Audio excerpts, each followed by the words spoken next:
संजय निषाद ने बीजेपी के लोकसभा इलेक्शन में हार और नेताओं के बीच खटपट पर क्या बताया। बीजेपी में लोकसभा चुनाव के बाद मची खटपट पर योगी सरकार में मंत्री संजय निषाद ने प्रतिक्रिया देते हुए कहा कि ये सब विपक्ष की वजह से है, पार्टी में कोई तकरार नहीं है। साथ ही संजय निषाद ने लोकसभा चुनाव पर बयान देते हुए कहा कि विपक्ष ने जनता में भ्रम फैलाया और हम जनता को समझा नहीं पाए। देखिए, जिस तरीके से हम लोगों ने आजमगढ़ और रामपुर जीत के दिखाया था, चुनाव उसी तरीके से ये भी चुनाव जीत कर दिखाएंगे।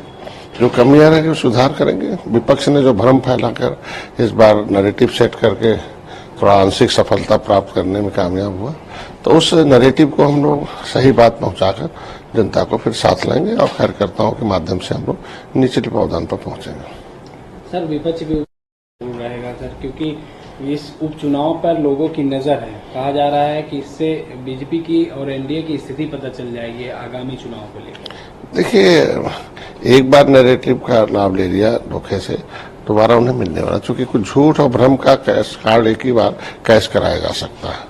तो हम लोग सभी लोगों के साथ जो काम करना चाहिए था उत्तर प्रदेश का या क्षेत्र के विकास की, शांति की, जो भी है, उस सब कई मुद्दे हैं जिस पर हम लोग आधारित वोट मिलेगा। और हम लोग जो सीटें हैं, निश्चित रूप से जो यह लोकसभा का जो इलेक्शन होता है वो राष्ट्र का चुनाव होता है, राष्ट्रवाद के चुनाव पर होता है और उसमें बड़ा चुनाव होता है। ये छोटा चुनाव है, निश्चित रूप से हम लोग जीतेंगे। सर, क्या लगता है जो बीजेपी में तकरार देखी जा रही है, कुछ से लखनऊ आए हैं, क्या लगता है सर सब कुछ ठीक है बीजेपी में, और अगर इससे आने वाले चुनाव पे क्या कुछ फर्क पड़ सकता है?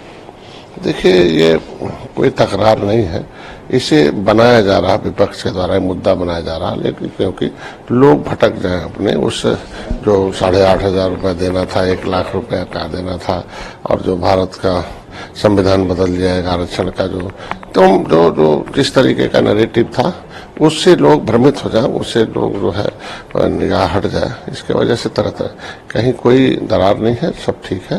अगर हम लोग उत्तर प्रदेश को सर्वोत्तम प्रदेश बनाने के लिए काम कर रहे हैं तो मिलजुल के काम कर रहे हैं और आगे भी करते रहेंगे। सर, क्या लगता है, क्या देखिए, एक तो आत्मविश्वास था लोगों को, और आत्मविश्वास जो है आदमी को बड़ा नुकसान पहुंचाता है, और कार्यकर्ताओं में भी था और वोटरों में था, जो हमारे वोटर थे, ये सब है। तो इसको लेकर लोग अति उत्साहित हो गए और उसके वजह से लोगों ने उस पर नीचे काम नहीं किया। नैरेटिव जो चलता रहा उनका, लेकिन उसको कोई काउंटर करने नीचे नहीं गया कि उसका भी दुष्परिणाम हो सकता है, और उसका दुष्परिणाम मिला। और अब पता चलता है कि वोट जो मिला है, जो गया है, वो वोट किस वजह से गया। तो आरक्षण का लाभ लेने वाली जातियां थी जो अपनी संख्या से ज्यादा आरक्षण का लाभ ले चुकी हैं, ऐसे सभी जातियां मूव कर गई। तो उनको हम सही बता रहे हैं कि भाई अब सही चीज उनको बताया जाएगा, उनका भ्रम तोड़ दिया जाएगा, फिर वो हमारे साथ आएंगे। सर, जैसे कि देखिए, 1-2 अधिकारी की वजह से सभी अधिकारी को नहीं बदनाम किया जा सकता।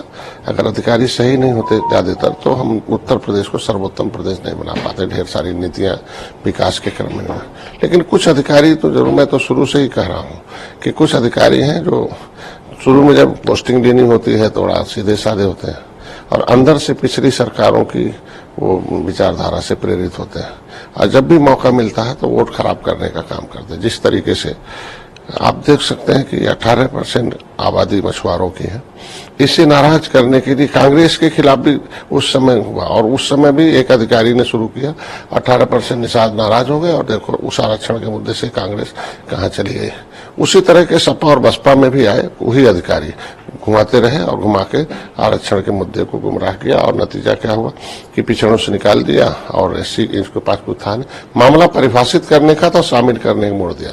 नतीजा क्या हुआ, फाइलें गायब कराई गई इनको। ऑलरेडी जब नोटिफिकेशन हो रखा जिसका ऑलरेडी, तो उस पे उसको ओबीसी में डालना गैर संवैधानिक था। तो अनकॉन्स्टिट्यूशनल और कॉन्स्टिट्यूशनल डिसाइड तो अधिकारी करता है ना, तो इसके आधार पर ये उपेक्षित रहा। तो देखो सपा और बसपा की वही हाल हो गई। तो यही निषाद है जो आज के दिन में भाई माननीय मुख्यमंत्री जी ने दिशा निर्देश मांगा अगर आरजीआई से कि भाई ये जो 1961 में सेंसस में 1961 में इनकी गिनती हुई थी, इनके पास नोटिफिकेशन है कि केवट मल्ला मझवार है, और ये आज के दिन उत्तर प्रदेश सेंसस में इसका दिशा निर्देश दिया जाता तत्काल। तो तत्काल दिशा निर्देश देने के बजाय अधिकारी जो है वो यहाँ देना चाहिए और कहाँ भेज दिया कि सामाजिक न्याय मंत्रालय, मतलब वो उलझाए रखते हैं। तो ऐसे कुछ अधिकारी हैं जिसकी वजह से समुदाय उपेक्षित रहे, तो वोट खराब हो जाए जिससे नुकसान हो। तो ऐसे बहुत अधिकारी हैं इसी तरीके के समय आने पर वो नुकसान पहुंचाने का काम करते हैं प्रेरित। जैसे हमारे यहाँ जो आपने देखा हो 2021 में चुनाव हुआ था जिला पंचायत का, 2 निषाद जीत के आए जिला पंचायत से, जीत गए। प्रमाण पत्र लेने के लिए जिले पर नियम था, प्रमाण पत्र लेने आए तो पता चला कि हारे हुए प्रत्याशी को 2 अपने संवर्गीय को दे दिया और उनको और चुनाव आयोग के वेबसाइट पे भी डाल दिया वो अधिकारी ने। फिर जब हंगामा हुआ, फिर जांच हुआ, फिर से प्रमाण पत्र उनको, तो इसी तरीके से पकड़े जाते हैं और इनके ऊपर कार्रवाई भी करते हैं। मुख्यमंत्री जी को धन्यवाद दूंगा कि समय समय पर जब जांच होता ऐसे अधिकारी जो मिलते हैं उनके ऊपर कार्रवाई होती है। सर, नुकसान पहुंचाने वाले अधिकारी आप निश्चित रूप से चिन्हित हो रहे हैं। वो जब क्रियाकलाप जब बाहर आ जाता है कि वो कार्यकर्ता का नहीं सुने, जिलाध्यक्ष का नहीं सुने, मंत्री की बात नहीं सुने, जनता को उपेक्षित रहे, वो अपने आप पता चल जाता है कि अधिकारी हैं और उनको इसीलिए वहां से हटाया जाता है। हटाने के बाद लेकिन उन अधिकारी को हटाया तो नहीं जाता, बल्कि उस समस्या को दूसरे जगह, वो समस्या जहां रहेगा अधिकारी वही वो समस्या पैदा करेगा। तो अधिकारियों की पोस्टिंग ट्रांसफर बहुत मायने नहीं रखता, बल्कि उनको उस जगह से उनको बीआरएस देके घर भेज दिया जाए। सर, समाज जनता कहीं परेशान है, जनता एकदम सुख शांति से, आप देख सकते हैं नेता लोग परेशान है क्योंकि नेताओं को कुछ को सत्ता नहीं मिल रही है, कुछ को हार मिल रही है, कुछ को जीत मिल रही है, उसमें ये लोग परेशान। जनता खुश है। जनता परेशान तब थी जब पिछली सरकारें थी, माफियाओं से परेशान थी, दहशतगर्दों से, गुंडों से परेशान थी, तमाम तरह के लोगों से, इस तरीके की व्यवस्था से परेशान थी। तो उस तरह से अब उत्तर प्रदेश पहले और अब के उत्तर प्रदेश बहुत अंतर है, इसलिए जनता दोबारा हम लोगों को उठाई। अखिलेश यादव जी ये सब परेशान है।